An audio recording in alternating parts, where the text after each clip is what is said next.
Welcome back to the pod. Just doing a transfer roundup of all the players on the list. If you're listening back to this on Instagram, go to YouTube. It's index linked there, so you can just go to one or two players if you're just interested in a couple of players on the list to find out where they went. First on the list, Dapo Abidoye, 2nd of September, just gone. He returned from Bergsøy in the Norwegian 5th tier to Shamrock Rovers and Enniscorthy. Hadn't played for Bergsøy since the very end of June, so 2 months out. Perhaps an injury more than likely, because he was going well with Bergsøy, so therefore he's probably regrouping at home. He's from Wexford, of course, with his local team, amateur side, although high level amateur.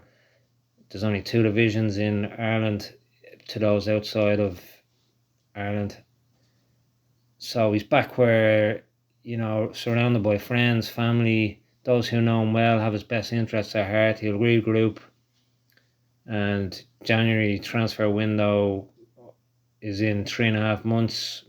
Of course, could go free agency in the interim. Best of luck. Next on the list is Teo Adaramola, returned to Crystal Palace following his loan spell in Belgium, gone back out on loan to Stockport Town this season for a season-long loan. Unfortunately, he picked up an injury in pre-season, which has ruled him out as of yet, but the fact he's still at Stockport, well, I haven't heard him going back to Crystal Palace, and I haven't seen it on the internet anyway, suggests he'll be back soon, and hopefully he gets his season underway and gets week in, week out football in England. Of course, he did last season. The half of season he went to the Belgian top tier. His team there unfortunately got relegated, but good for him.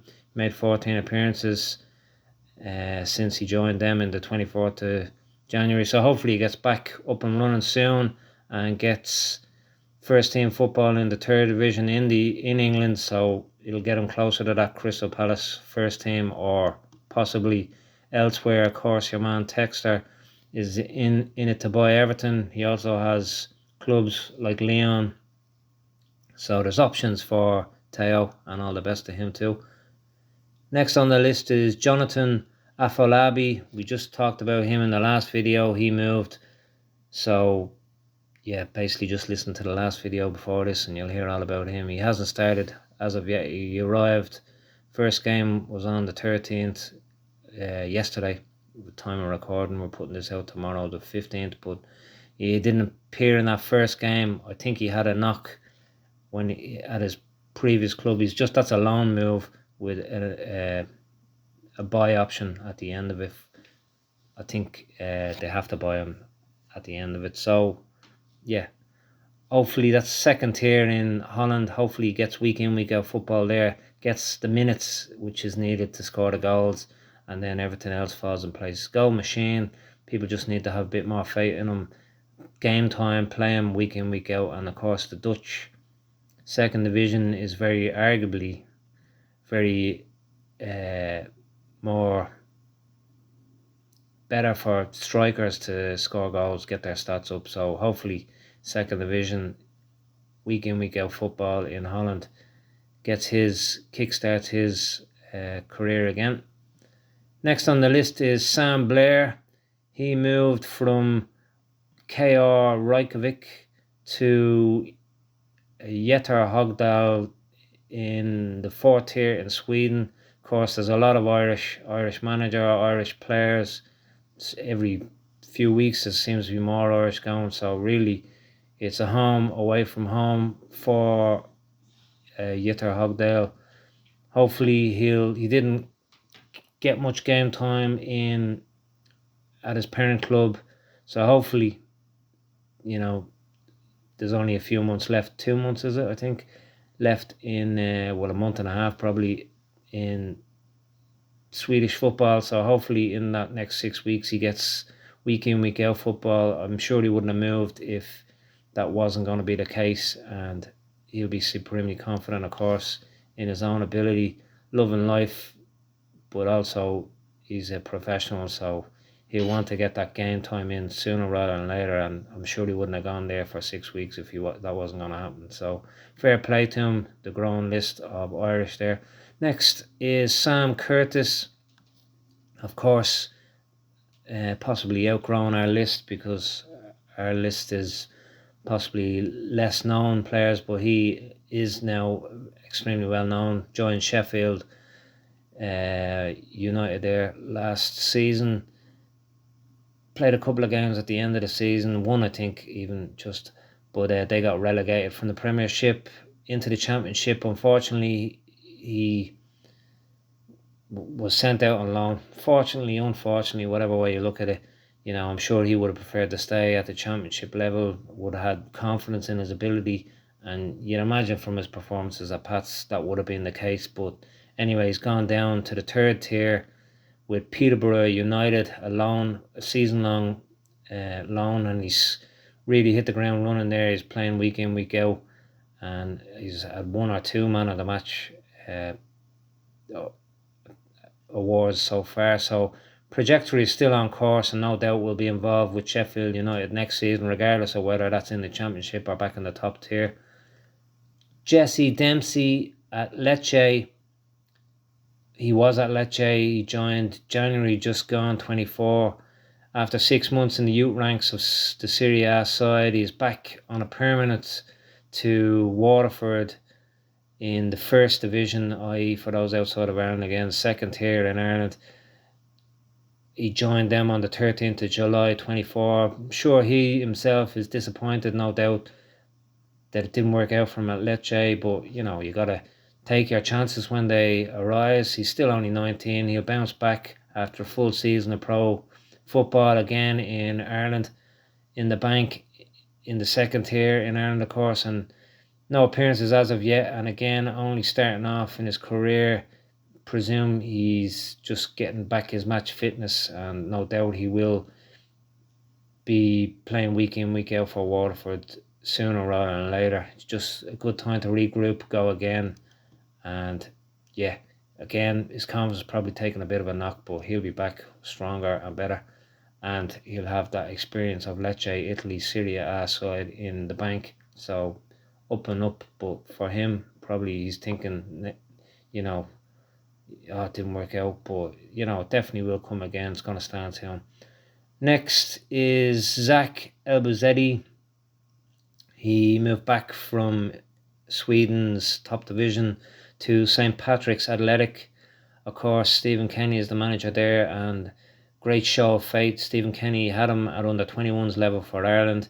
He joined St. Pat's on the 17th of July 24. He was the first player for Stephen Kenny signed, I believe, on a multiple year deal.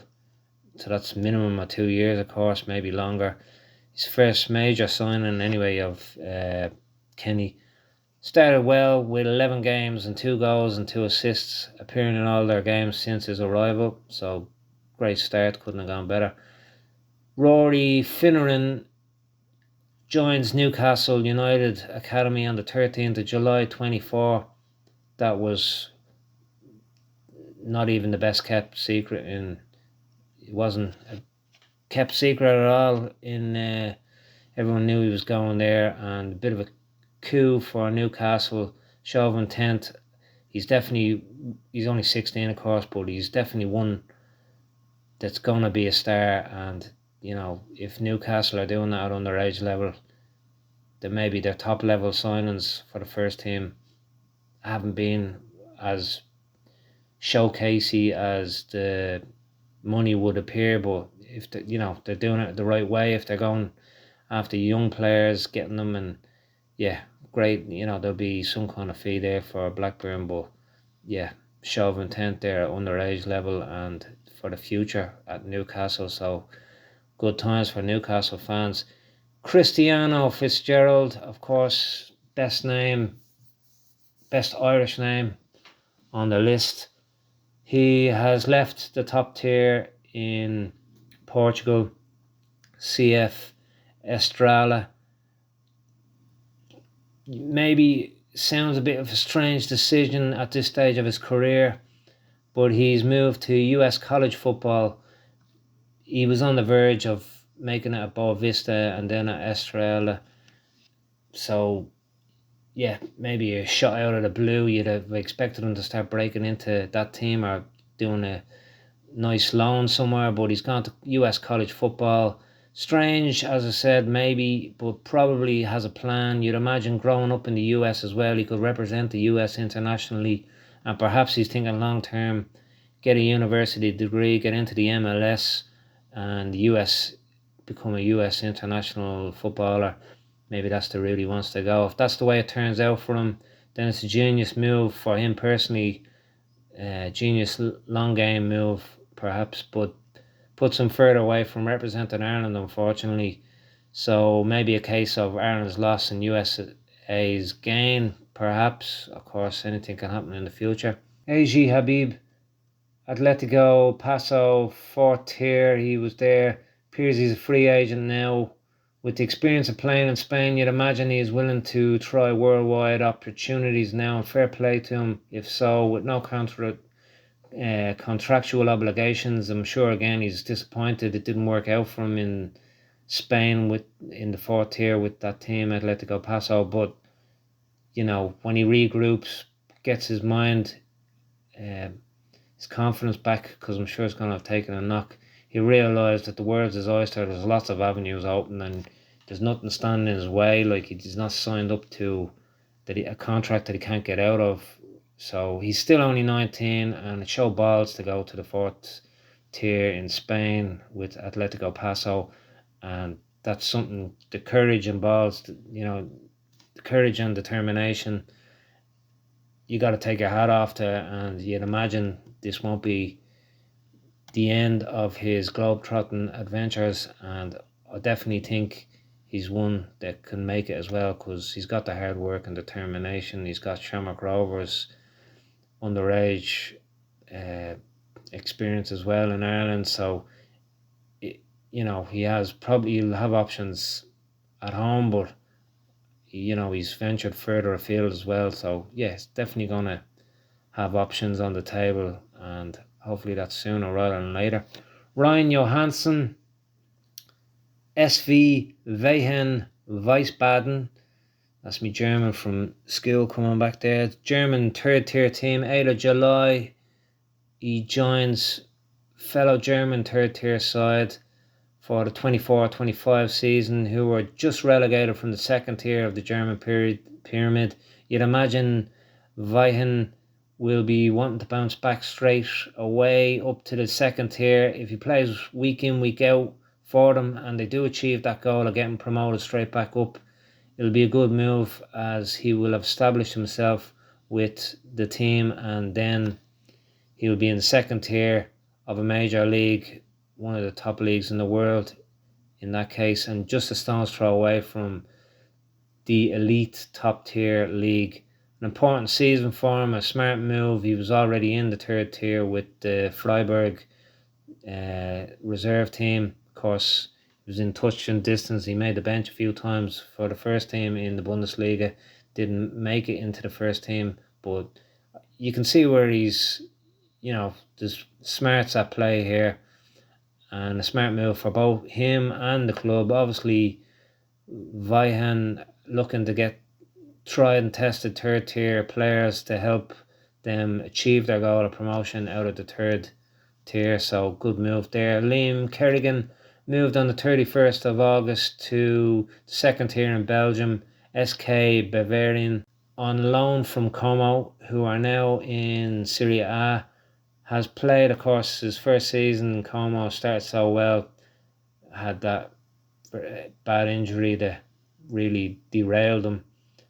He was on loan last season, playing week in, week out. Has played in both of their games, the Bavarian I'm talking about, since his arrival, and a strong season with them. Who knows where it leaves him, in contention with parent club in Serie A if they're still there, or a move elsewhere if he wishes. Next is Oisín McDonagh, moved to the picturesque setting of Venice to the youth ranks of Serie A side Venezia on the 25th of August. Venezia, of course, a brief haunt of Aaron Connolly. At 16 years of age, Oisín it's a great move for him and his team, and also Venezia have got, a top talent. Fionn Mooney, 1st of July 24, leaves Valladolid and currently unattached. A good opportunity for someone to pick up a talented and still only 20-year-old who has two big clubs under his belt so far. So the pedigree is there. Crystal Palace and Valladolid. Just needs the opportunity now to show with a season in the pro game perhaps at some level, and then progress thereafter. Possibly you'd imagine he's going to be back in the UK, England, some team perhaps lower down the pyramid. Maybe not back into youth ranks, back into pro football. That would be the smart move.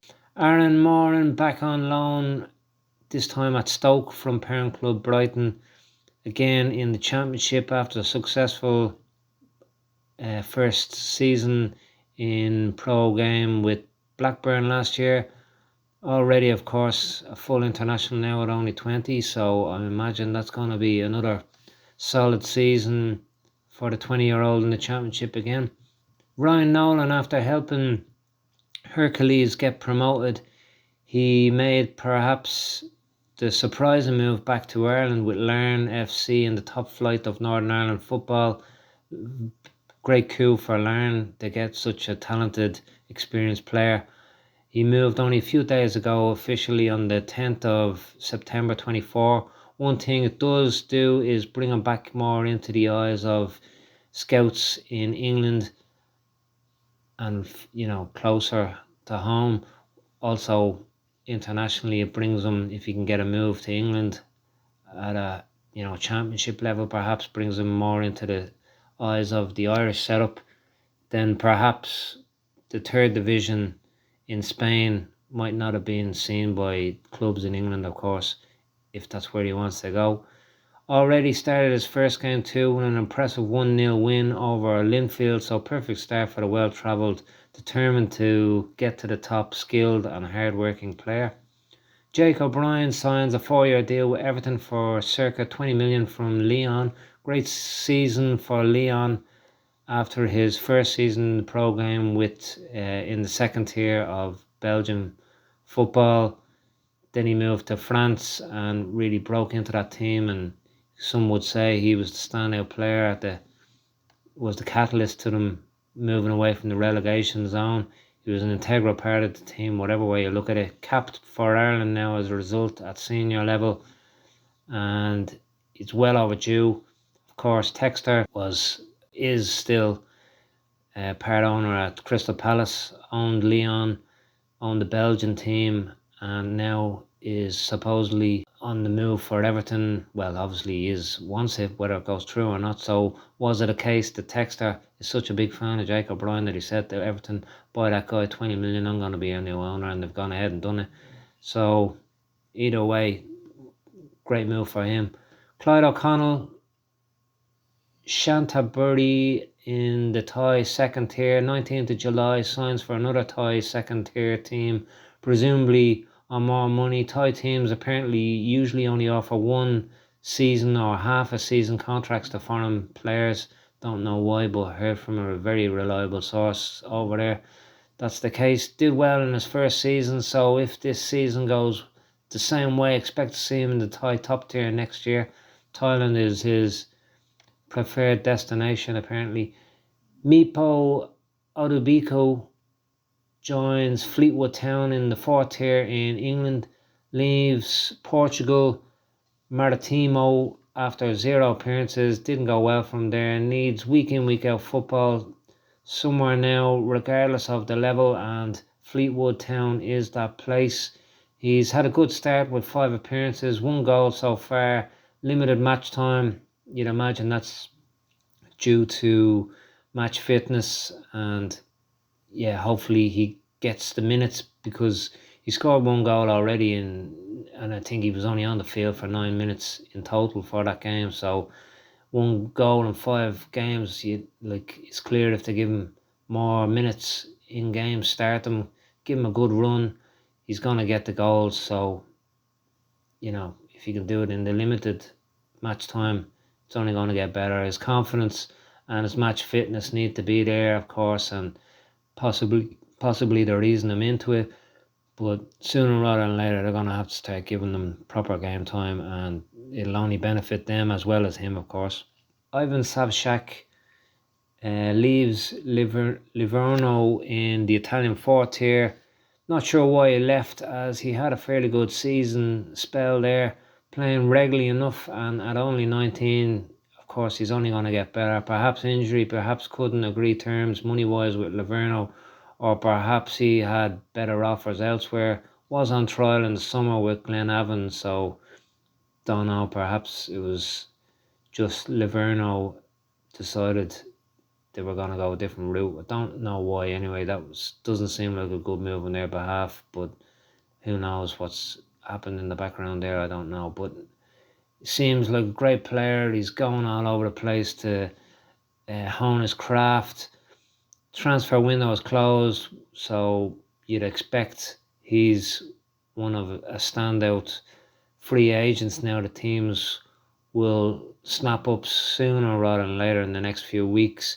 He won't want to go back into youth football as he has the experience now in pro game, which is completely understandable. So looking forward, he's going to want to go somewhere to get week in, week out football where he's going to play a lot of minutes. And, it's unfortunate that he's left the Italian 4th tier side and the Italian 4th tier in general.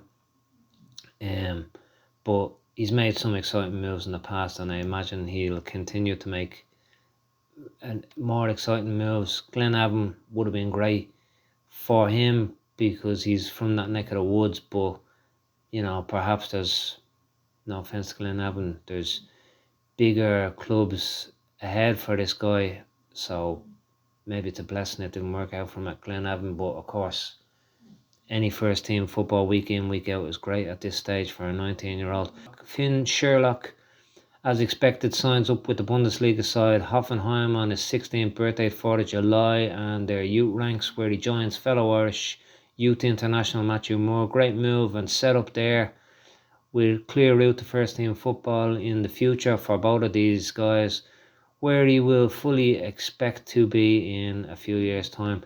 Deji, Sotona, Eastleigh in the 5th tier, 25th of June 2040, moved to Eastleigh on a permanent basis. Only 21 and has already a wealth of experience to date at such a young age, which will only stand to him in his career now and in the future. Unfortunately, he got injured in the first league game, and unfortunately it's a bad injury, ACL, so he's out more than likely for the season.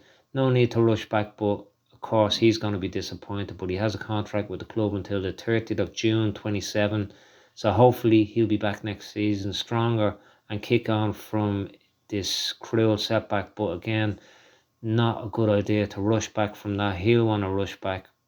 Hopefully the club won't want to rush him back, but rushing back from an ACL isn't a good idea. Kevin Toner, Oriola, didn't pronounce that right, Spanish 4th tier, 21st of June 2024, signed for them on a 1-year deal, which means he has a great season but isn't locked into a long-term contract, which in my opinion is a clever move on his behalf, and after another good season can move on if he wishes to other opportunities that lie ahead for him. Nusia, of course, didn't want to let him go, you'd imagine, but he shows the standards of this guy that he didn't just push a move elsewhere sooner from them and honoured his contract with them. A cult hero there, and he'll be, he's going to be one in the history books there, but no doubt he'll be a cult hero at his new club too. Jaden, Umeh, as expected, moved to the youth ranks of Benfica on the 3rd of August. What can you say, except a great move for the talented 16-year-old, and also a great bit of business, a smart move by Benfica, who would have been feeling the pressure of not moving as quick as they did. They might have lost him, but yeah, great move for them. If you liked the video, send us a subscribe, like, comment. We'd love to hear from you. And as always, we'll be watching.